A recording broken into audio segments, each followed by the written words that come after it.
Hello and welcome to the Smart Women in Business vlog and podcast. I'm your host, Jay Mackay from Jay Mackay Communications, marketing consultant and coach who works with people across the world to build the business of their dreams. Today, I am talking to Laura Dick from Business with Flow. Laura helps purpose-driven business women to run their businesses with intention and in alignment with their cycles. With a blend of cycle awareness, systems and planning, Laura's approach to business allows her clients to focus their time and energy on the things that matter most. Laura teaches her clients business can be fun and easy.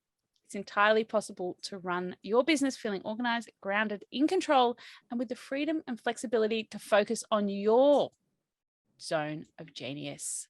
Welcome to the show, Laura, my Instagram friend. Thank you. It's exciting. It's exciting to be here, and it's so nice to finally meet you, although via Zoom, but you know, it's as close as we can get right now. As close as I pretty much get to anybody at the moment.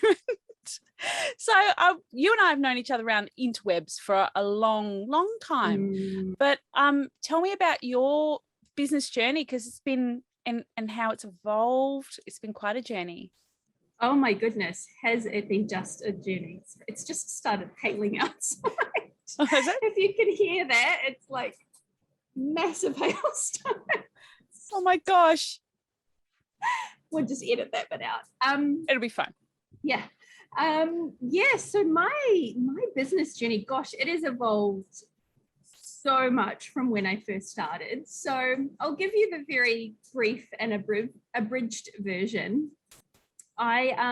Back in my corporate days, I was a project manager. I did a lot of work on large-scale business transformation projects, systems implementation, all of that good stuff. And I think as the story goes for a lot of women who've worked in those high-pressure corporate environments, got really burnt out, just couldn't function anymore. And yeah, really just had to make the call to slow down and make some changes about how I worked and what I did. And so that's when I decided I was going to start my own business. And for the first few years, it was something I did on the side while I continued to work part-time. Yeah, with, you know, it's a similar story to so many. And then, you know, when I first started out, it was purely like, I'm really good at the system stuff and I'm really good at planning. That's what I'm going to help women with, because there are a lot of women out there who are really good at what they do, but that side of thing just doesn't come naturally to them. And so I started out doing that, and it was all great. And I loved it. And I worked with these amazing women, but it's kind of felt like something was missing, like there was more to it. Now, I think, you know, as the story also goes for a lot of other women, starting your own business is such a big personal development journey. And I started to get really interested in all of that. And I started to really delve into my spirituality and intuition and all of that really good stuff. And so back in 2019, I signed up with Ricky Jane and the Institute for Intuitive Intelligence and did the year-long third-level program. And at the end of that, became a qualified intuitive guide, which I know most people are like, what's that got to do with systems? And I know that it doesn't necessarily, but there is definitely, you know, some linkages in there somewhere. And so that was great. And I started to weave a lot more of that in. And then last year, 2020, I decided the year that was. I signed up with Stasha Washburn to be one of the very first students in her period coaching school, which again, I know people are looking at this going, well, what's that got to do with systems and planning? But I promise you, it's all interlinked in here somehow. I then became qualified as a period coach. And my take on that is not so much about the health side of it, although that's obviously very important. But one of the things that I learned in my own journey recovering from burnout and fatigue was that I needed to start working in line with my cycle and how my energy changed across the month, and that I couldn't keep pushing and forcing and doing all of the things all of the time. And I had to really work with that energy. So yeah, studying with Sasha allowed me to kind of weave that into the business model where we are today. And it's exciting and it's interesting. And people seem to really be quite curious about it and want to learn more about it, which is great, because the more that women understand how our bodies work and what that actually means, I think the better the world will be. Yeah, it's interesting, isn't it? Because we're kind of brought up to ignore it. Unless we're going, you're getting your period, very cranky. Exactly. Unless you're trying to have a baby or you've got your period, the rest of it doesn't matter. It doesn't matter. Doesn't matter. Just sweep it under the rug because it's a woman's problem. So it hasn't been, brought to the fore. Like if it was a man's problem, they'd try and fix it. But, and it'd be understood and all of those things. And, the extension that it has into every aspect of a woman's life. Let's not kid ourselves. Oh, absolutely. Absolutely. When you start to understand what's actually going on in your body, you start to see how, as the hormones rise and fall and everything changes across the month, the way you think, the way your energy is, how productive you are, how you should exercise, the foods you should eat, all of that changes across the month. We're not taught any of that, but it really does impact every facet of our lives. Yeah, it's funny because we all go, we completely acknowledge that we get PMS, and then a lot of us want chocolate during our period. But the rest of it just is like it's nothing happening, and there's so much happening across all the different phases. so much. But yeah, as I said, we're not taught that, we don't understand that, and then we get frustrated when one day we feel so good and we're lots of energy and we're so productive and we feel like we could literally take on the world, and then a couple of days later we're exhausted and we barely can drag ourselves out of bed and we just don't want to do anything. And when you don't understand that and to know that what's going on with your hormones, you start to beat yourself up, and then you start to get frustrated and you get stuck in this cycle of feeling like you're not good enough and beating yourself up because I need to do this and I should be doing that.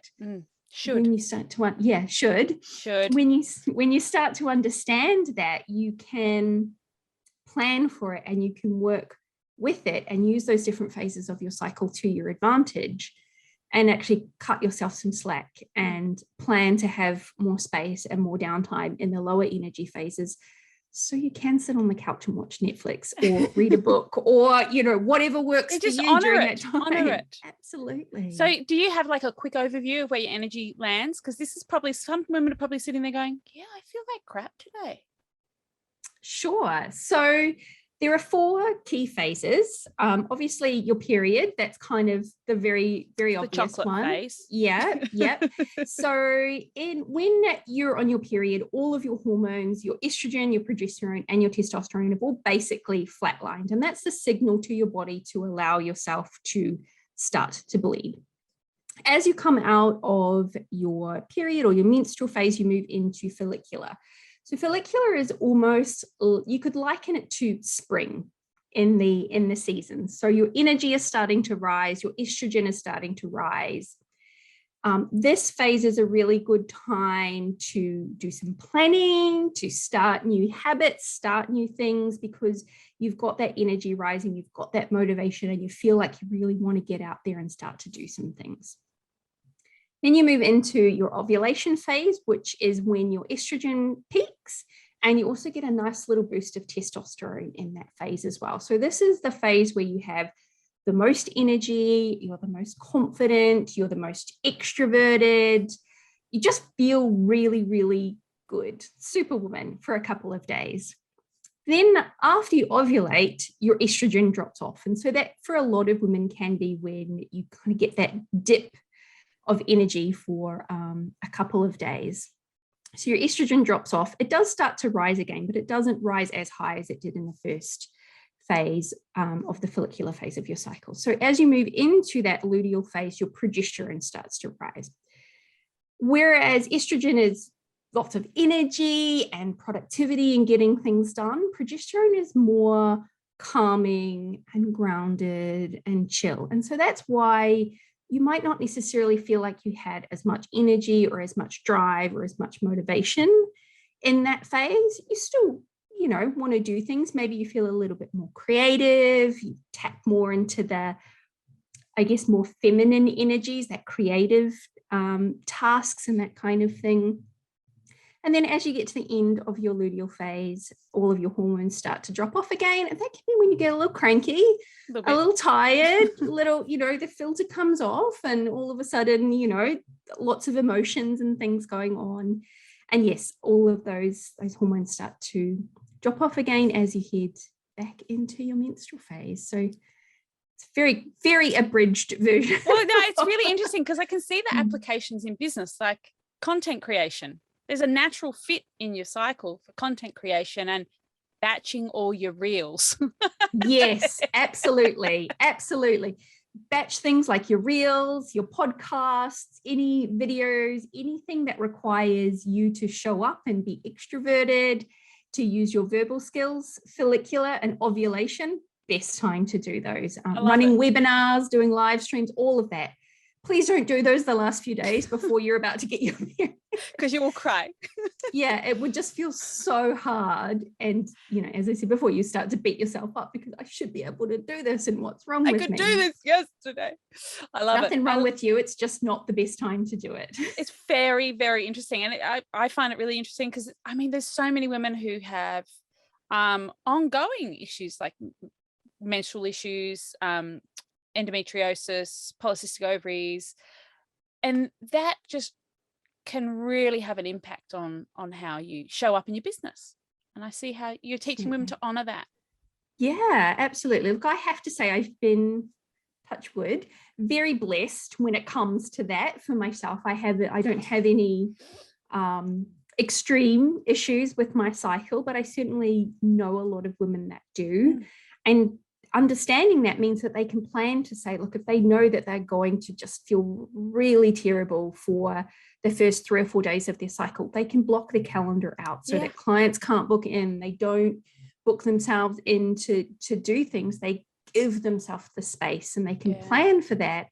And then once they get through that and they start to feel better, then they can really drop into getting lots of things done and using that rising energy to be really productive. Beautiful. I love it. So we talked about you hitting burnout and what were the other signs for you to evolve your business? Because I know you're a systems lady and you've gone through this big, like working with Ricky Jane and then working with Stasha, like that's a pivot, to use the word of 2020. It's a huge pivot. Absolutely. I think the biggest sign for me was just a feeling that there was more.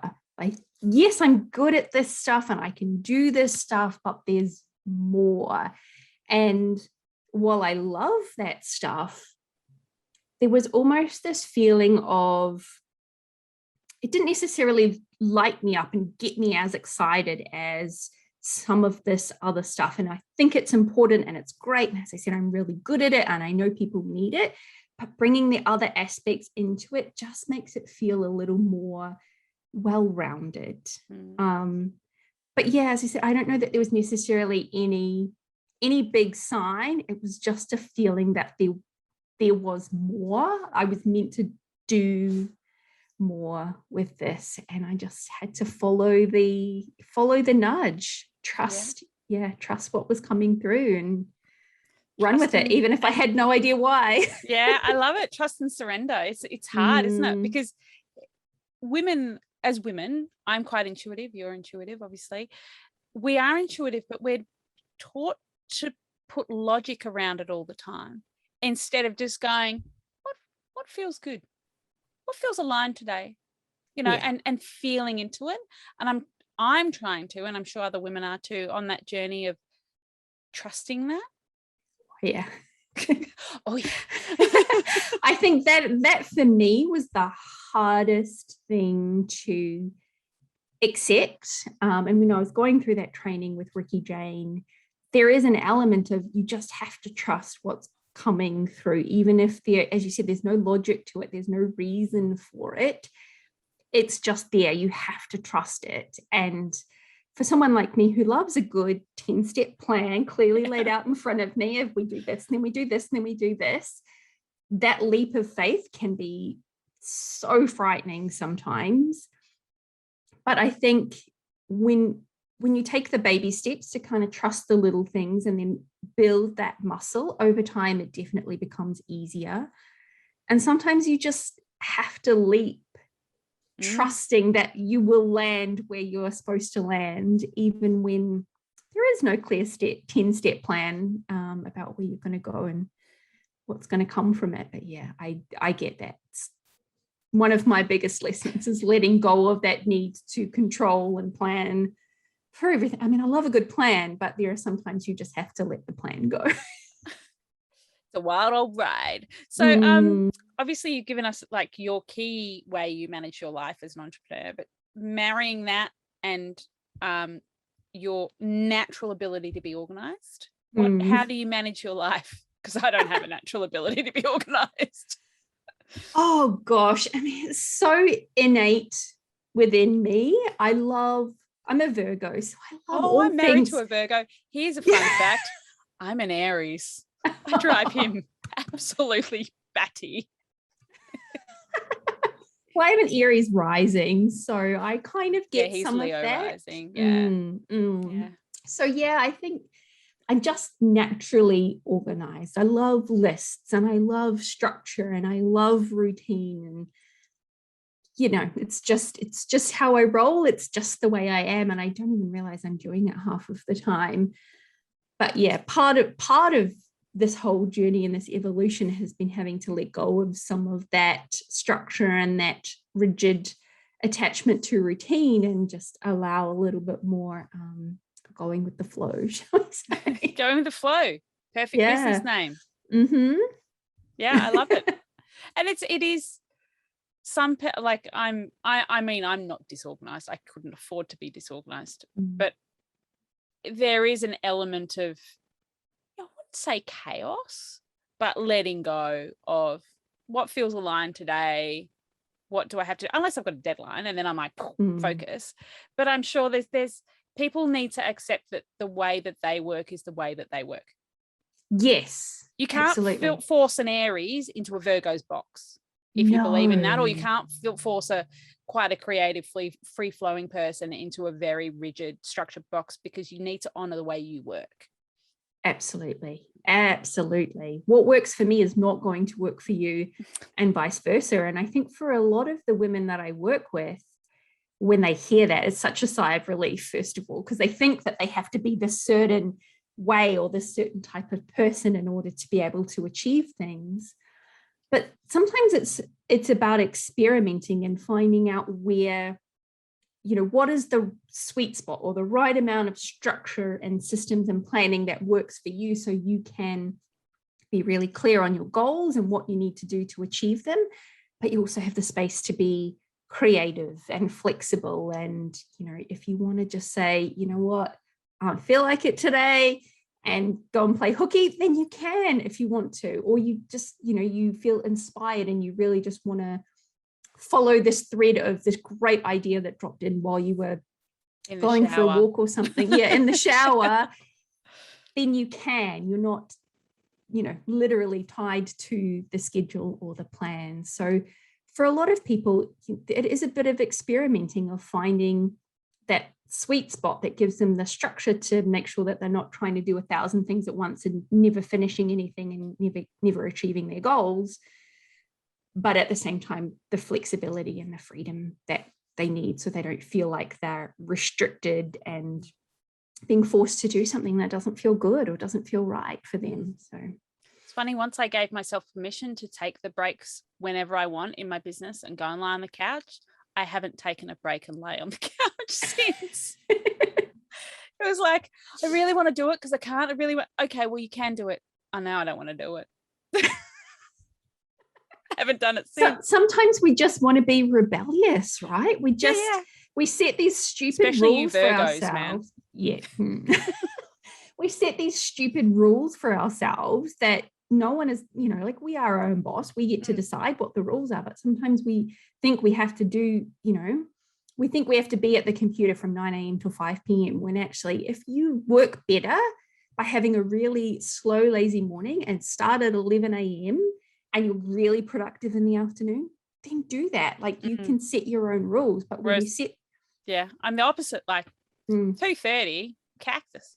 Oh yeah, I'm an early morning person. Yeah, get me up at 5, fine. But let yourself do that, you know? Exactly. Find what works for you rather than trying to fit into somebody else's box or somebody else's rules that you then resent and you want to rebel against. It's never going to work. Go with your natural rebel, people. Yeah. So I'm excited to hear this question from a woman who is so into systems, but what tools do you use to be productive in your business?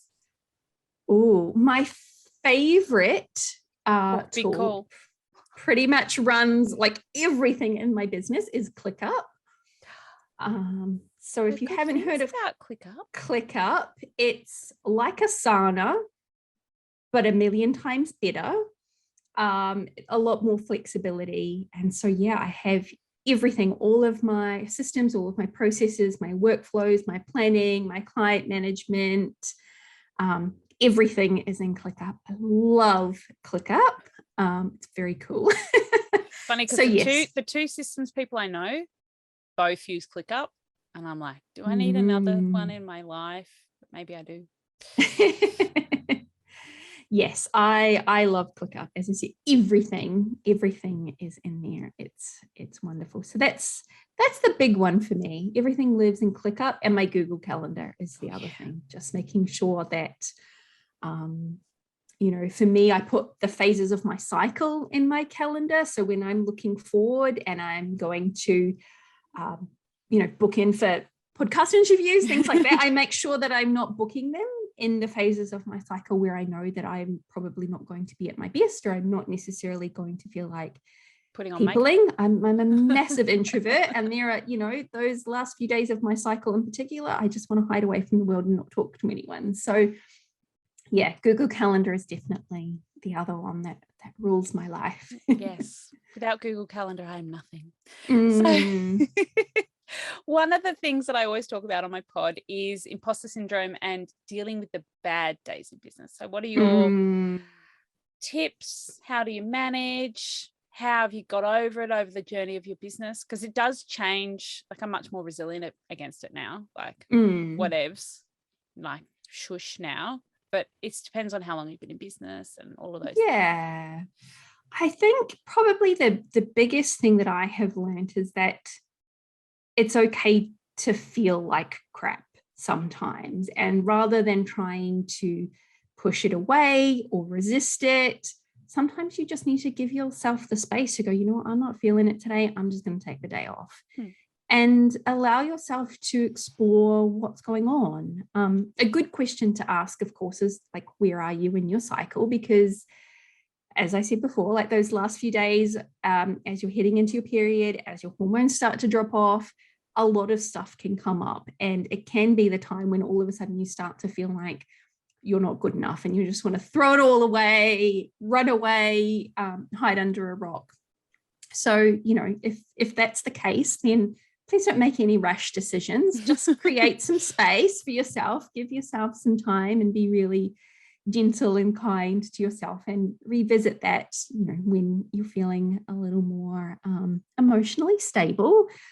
But yeah, I think allowing yourself to feel that and then look at what's going on, because often some of the stuff that's coming up on the surface level, when you allow yourself to explore what's deeper and what's underneath, you can really start to see patterns and things that might be going on, and things that, maybe you need to deal with. Maybe you don't. Maybe you just need the awareness of it. But when you refuse to look at things and you just kind of push them away and like, no, I'm too busy, I don't have time for this, over time they tend to grow and fester and boil over into things that really didn't need to be as bad as they've ended up being. So I think that's the biggest thing that I've had to learn, is allowing myself to feel that and knowing that it's okay, but then actually looking at, where is that coming from? am I just tired and I need a nap? Is my period due in a couple of days? Or is there something deeper going on that I need to explore? Napping is generally my cure-all. Yes, me too. Big fan of the afternoon nap. Napping or meditation. Like I do one or the other. If I'm not feeling it, I just go, I normally meditate now, but naps always help. Naps are great. My new favorite as well, I've the last couple of months really started nerding out on breath work and really delving into that. So that's always good too, if you just need to shift some funky energy, if you've got deadlines. I love a bit of tapping. Yeah, tapping is great as well. So yeah. Oh, we can nerd out together on our energetic. Yes. But it's funny because, you know, we have our physical body and our emotional body and our spiritual body and our energetic body, and we don't often talk about that. And we feel it like it's such a major part of our existence, yet we rarely go, there's some funky energy coming up. What's that about? And instead we go, oh, it's, you know, it must be something else. But instead you can do that energy clearing or the energy balancing, and it can transform your day. Absolutely. And like we were talking about before, sometimes the logical mind wants to find a reason for that, a reason why.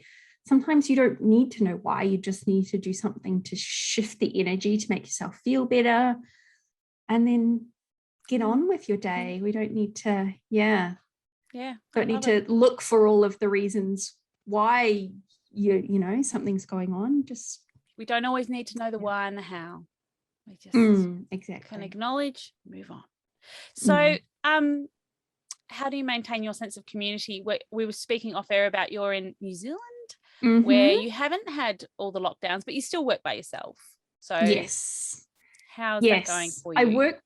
I work by myself and I live by myself. So, you know, it's been challenging. I have some really good friends that live in Brisbane, and I was really grateful that I was there just in February last year, just before all of this happened. But it's been nearly 2 years now since I've been able to visit. The big thing for me is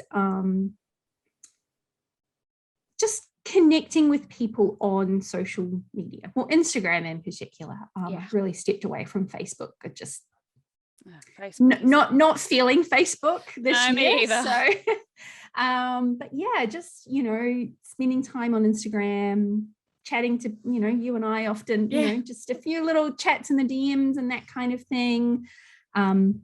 Zoom catch-ups with really good friends and other women that are in business. I have my own podcast, so I also get to do things like this where I get to interview other people, which is great. It's always a good excuse to have chats with people. Let's have chats. Yeah, reach out to people. So I think those are probably the key ways. But yeah, it is so important to build that community of like-minded people around you, particularly on the days when it might be feeling a bit hard, you might be second-guessing everything, maybe you feel like you just want to burn everything to the ground, to have people there to kind of sense check that for you and you know, talk you down from the ledge.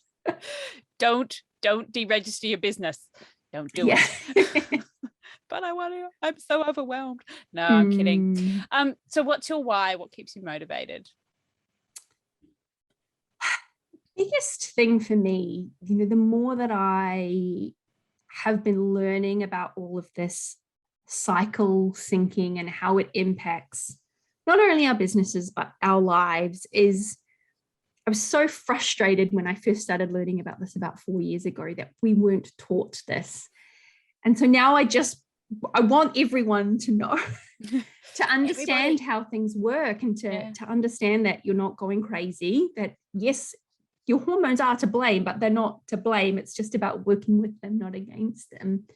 And that understanding that, you know, so many women that I work with, they are so good at what they do. Like, they're amazing at whatever modality or service it is that they offer, but they sometimes feel like the whole being in business thing is just so hard, and when they start to work with their cycles, and like we were talking about before about creating the right structure and the right ways of working that work for them, that business actually can be a lot easier than we think. Yeah, that's my key driver. So I love to see my clients shine and really kick ass in the world, and just show up and be good at the stuff that they are really, really good at, because I think we need more women out there doing the stuff that they're good at and earning money and changing the world. And if I can be someone who's sitting in the background helping them get there, then that's definitely the role that I love to play. Amazing. Because I was talking on my last pod with Ness and Nikki about the impact through the generations, and if you're educating this generation of women who are coming to this knowledge for the first time, I will go and teach my daughter this when she gets this. She will have an understanding of it. Okay? You don't need to fight it. It's not, we're so often taught that a period's a bad thing and you should be ashamed of it and, hide it away. And, what woman hasn't slipped a tampon up her sleeve and scurried to the toilet and all of this stuff. And it's like, how is that teaching girls that it's perfectly okay? 50% of the population do it. It's not dirty or wrong or something to be ashamed about. Like we were talking about how, when our girls get their periods, we're going to celebrate that. That's a major milestone in their lives. Like it's something to be celebrated and said, wow, you've reached a point in your life. This is incredible. It's like turning 18. And this is how we need to be in the world moving on. Yes, we have to normalize it. And I think the more that we can have conversations and we just drop it into normal everyday conversation, the more it just becomes normal that we talk about it and that people understand it. And, yes, 50% of the population have periods, but 100% of the population are here because women have periods. And 25% of the women you meet are on their period. Yeah. Generally, that's an approximate. But think about it. And it's not something that's affecting our lives. We're all going on and living our lives, but at the same time, it's just so much that we were brought up, like my generation brought up with so much shame, hide it away. Yes. Ridiculous. Yes, absolutely. Anyway, don't get me ranting again. As you said, that we just start talking about it with this generation. And, I've got 2 young nieces. And so when they get older, I can start to share that with them. And then it's just that flow on effect of it becomes normal. And, you think 3-4 generations down the track, how different things are going to be because we're having these conversations. Yeah, we might have achieved equal pay by then. Let's hope. Let's hope that there is a lot more kindness and equality in all of the ways. Oh, we're jealous because you've got Jacinda. So what are your top tips for all the smart women in business across the world, Laura? Top tips. I think the first one is get to know your cycle. So yes, as I talked about before, there are the 4 phases and that kind of thing. The best thing that you can start to do is start to track your cycle. You can do it in your journal, or there are plenty of tracking apps out there. You don't have to go the full hog in terms of charting, as if you were charting if you were either trying to conceive or avoid conception, but just tracking where you are each day and how you feel, what feels easy in your business, what feels hard, and starting to look at, you will see, after 3 or 4 months, you'll start to see those patterns. For me, when I first started charting, I was like, oh, look, day 25 is the day that I really start to get quite cranky. That's when it all starts to fall apart. And so, I now know as I'm approaching that, I start to give myself some more space and I don't overcommit myself and I allow myself to say no so that I don't get to that boiling over point. So yes, number 1 tip is to get to know your cycle because it is different for all of us. And yes, well, we can kind of say these are roughly the phases. We all feel different and we all experience that different. Now, if you're not naturally cycling, maybe you're menopause or you're on contraception, You can use the phases of the moon instead if you prefer. So the new moon would be your period, full moon would be ovulation, and then waxing and the waning moons would be follicular and your luteal phase. So that can be a good sub. It's not perfect, obviously, but it's a good place to start if you don't have a natural cycle and you want to try to be more aligned with your cyclical nature. So that would be my first tip, is to get to know your cycle and then, start to look at how you can incorporate that into your business. What feels good, do that then. What feels hard, move that to another phase.